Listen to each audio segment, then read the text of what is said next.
How do underage drinkers get away with it? Mm-hmm. More and more kids are drinking between the ages of 12 and 20. Whether it's from peer pressure, a desire for increased independence, or stress, in today's episode, we're going to go through how underage drinkers get access to alcohol, the legal ages in the United States and around the world, how underage drinking occurs in bars and restaurants. Marlon, did you not drink when you were a kid? I did. However, I'm from the Caribbean. Okay. I was buying alcohol when I was 12 years old. Yeah, I mean, we had access to things. I mean, I remember going to the liquor store for my grandfather, and I mean, if I can go to the liquor store for him, this is New York, this is back in the day, we would just be able to get what we wanted for our family, be like, yo, say it was for our family. So once you had a relationship established, you get shit for yourself anyways. 100%. I believe, like, the whole idea of underage drinking has something to do with getting in trouble. Yes. Right? It was not a problem of underage drinking until somebody crashes a car, until, these kids act a fool. Absolutely. Or wherever they're getting it outside the house, they get in trouble, whether it's a bar or a restaurant. So let's start from the beginning. How do underage kids or underage people under the age of 21, because we are in the United States, get access to alcohol? I mean, usually it's a friend who's older. Right. You get your fake ID. Let me tell you something. Fun fact, when I was in college, I used to be the source for fake IDs. Oh, I can see that, actually. Yeah, man. The I used to alter the driver's licenses. And back then, they weren't laminated as such. Yeah. I mean, they weren't... It's a different time. They weren't paper, but you can actually... You can get in there. There's some guys would take an X-Acto knife and cut out the numbers and letters and rearrange them. But then when you hold them up to the light, you can see... the way the form should, the way it should be. So my method was I would really just kind of tick off the ink completely and then redraw it by hand. And so when you do hold the light to the back of it, you couldn't tell there was no evidence. Yes, it was really good fakes.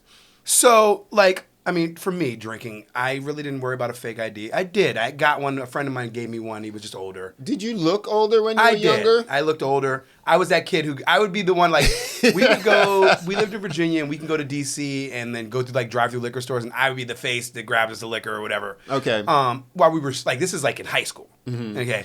And then when we became to drink, not drinking age, but when we started working in restaurants, that's when you have more... when you want to go to a bar because your coworkers are going to bars. True. You're not even as a kid, up to 18, you're not even trying to go to a bar. You're just drinking just to drink. Wherever you can. Yeah. Mostly at home. Yeah, you're stealing out your parents' liquor cabinet. That's right. You run out. I remember I had these girls, they would go take we had friends that they were richer than us, and they would go, oh, my parents are out of town. Oh, we're raiding the liquor cabinet. Yo, that would be our stash for the whole week, yo.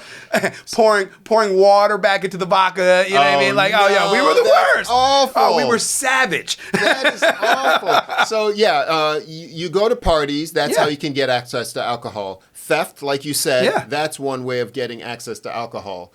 And with an older friend, normally if you're a bunch of kids, your best bet is to stay home. Yes. Right? Absolutely. You really don't want to be out in a group. You got found out. Yeah. But if you're the one kid in an older group, you have a much better it's so much easier. Much better chance. Absolutely. You're golden. Like I said, when I started working in a restaurant, my friends were bartenders and stuff like that. So they would go to the bar, and I looked older, and I never, once you're in, they don't question you. Start going on your own. Yeah. And then my boy Kenyatta gave me. We looked a lot. He was 27. I was 19, and we looked a lot alike. Okay. And that shit worked everywhere. So you got the real ID. I had a real ID. Okay. From 19, I never lost it. I mean, I don't have it anymore. But from 19 until I turned 21, I used his ID. All right. Here's the thing. You did the real ID, but it wasn't you. Exactly. So you had to remember all the information on it. Okay. That was the key because you didn't want. That's the easy part. Yeah, you didn't want to look at either. You want to know because that's all they could really check is your information. Here's the thing that would trip people up. You might remember the birthday, but smart bouncers would say, "What's your zodiac sign?" Oh, got you. Right.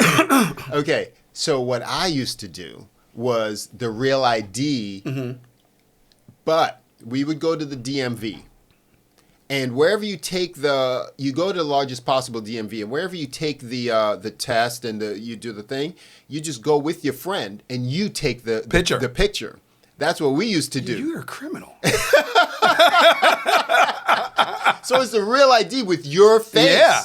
Right? And so it's... Because you do everything, and then they call you by name. So that person taking the picture has no idea who you are. No idea. It's so compartmentalized. Yeah. Half the time, it's in a different area. It is. So almost all of the time. All the time. So you just go over there, and then you just go and you take the doggone picture. And you have the real ID with the DMVs are so segmented. Every one that I've gone to, even the small ones. Yeah. It's over here, you pay. Over here, you give the thing. And over here, you take the picture. And then over there, you grab the damn photo.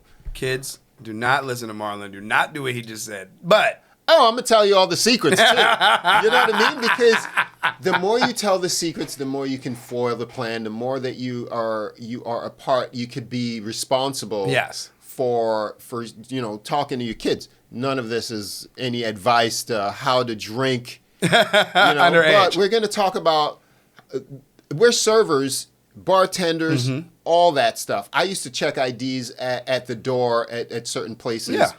Because you still parties, all that kind of stuff. Right. Even in restaurants and bars and clubs, I used to do a little stint there at the door, and it's a demeanor thing that makes me second guess.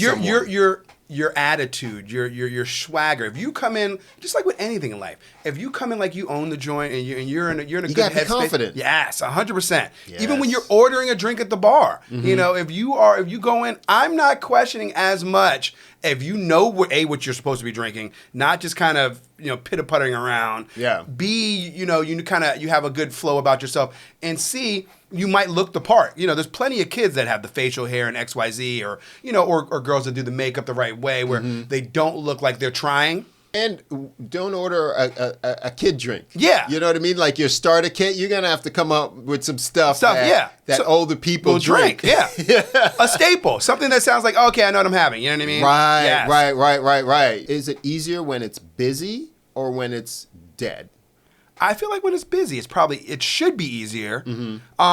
It just depends on if you're with a big group of kids and it's spring break, no, it's gonna be fucking harder. Okay. Yeah. Because you got to break it up. They're looking for that. Now, if you're with like we said earlier, like if you're with a bunch of coworkers from work and you just got off work and you're all dressed the same, you all look the same. Yeah. It's a lot easier, and that could be in a quieter environment, and it'd be a lot easier to get it. It really depends, because when there's a bar that's dead or hurting, they might know you're underage. They just want your money. Yeah. Right?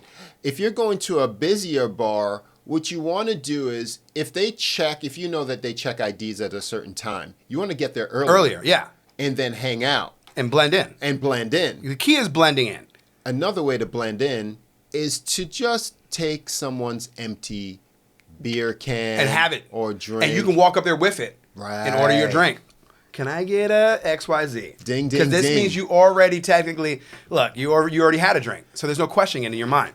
Exactly, and then if you're playing to it when it's busy, you just say, "Hey, can I get a whatever?" Blah blah blah blah. Have your money out. Do all the other things to just have the bartender just think that you're just the other one in the game. Now, most countries have a legal drinking age of 18. Okay. It's 21 in the United States. That's fair. Because, I feel like if you can, because 18 is the age where you also go and fight for your country, or, so if you can fight and die for your country, you should be able to at least have a drink. So I kind of agree with that across the board. Burkina Faso in West Africa. What do you think their legal drinking age is? It is. All right, good. Let's see. Well, I did read through these notes. Okay, there you go.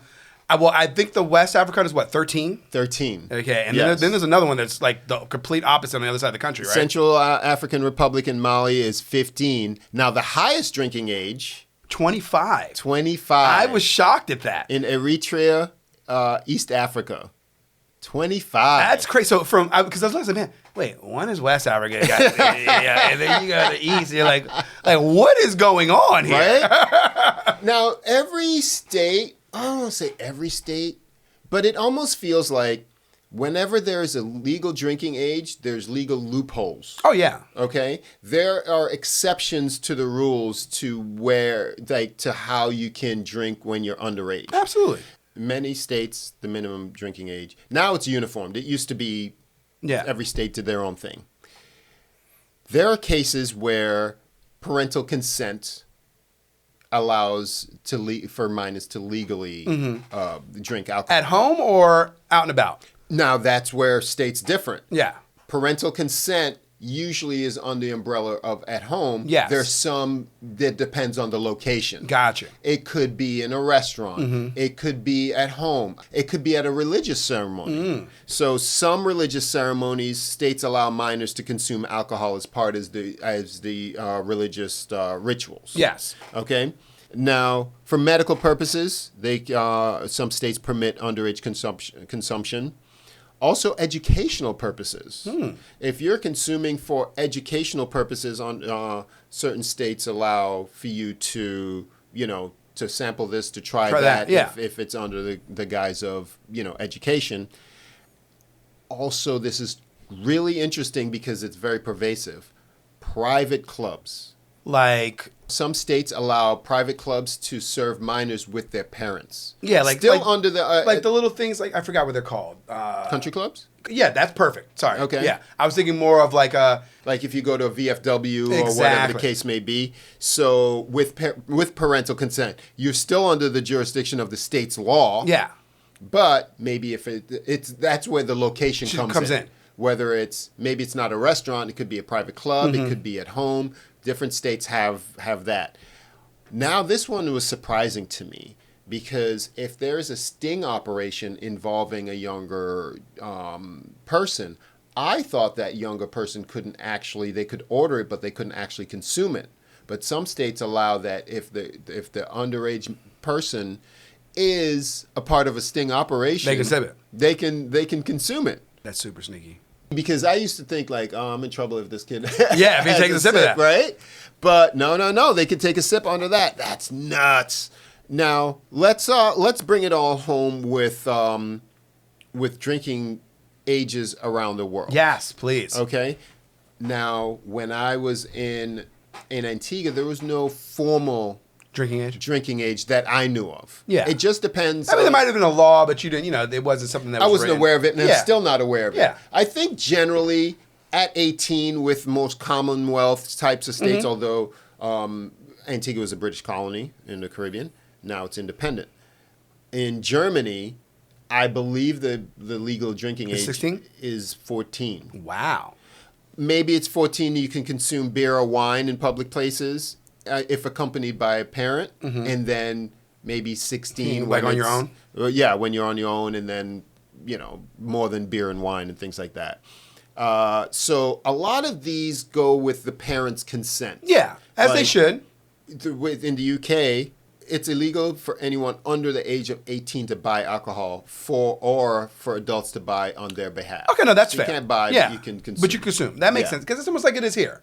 The same idea. Like what we just talked about in the house. Nobody's gonna go buy it for. I mean, you can go get it bought, but if it's in the house and you're with your family, like you can serve alcohol under the age of 21. Yeah, 18. Right, but you can't consume it. Yeah, and I believe we can even buy it for your restaurant, or like you can go pick it up and then bring. Right, yes. That's another instance. Yes. You can purchase as employment. Yes. Okay. Yes. Good catch. Yes. Good catch. You. Now in Canada, some provinces like Alberta, Manitoba, and Quebec, it's 18. The others are 19. Let's talk about how bars and restaurants can protect themselves. Yes. We'll end on that note. Yes, because we're taking it kind of light with the whole underage drinking, but it's a very serious effect. Yes. So we in Florida, not all restaurants and bars do this, but the ones that we work, we do alcohol training to protect the liquor license of the establishment. Absolutely. So every 4 months we have a review. It's like a half hour. Yeah, but the first one that you do, it's called the new hire. So when you first get hired by spot, you go in and then, not right away, but when they start looking for the information, if you've taken it or not, you'll go do your new hire, which is about that. If you did it on your own, just on the computer, it would be about 30 minutes. The update for us, but with the in-person joint. In person, about an hour. It's an hour. Yeah. It's always how to check IDs. Yes. What IDs are valid.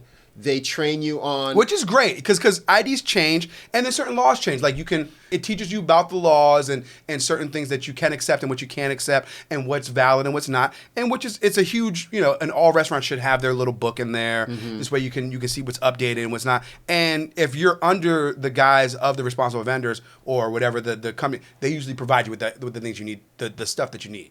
Really, really good for an establishment to protect their liquor license, because in the state, if let's say Danny is found to have served an underage person, it's like your protection, so you don't get hit with that fine and you don't get shut down right away. Right.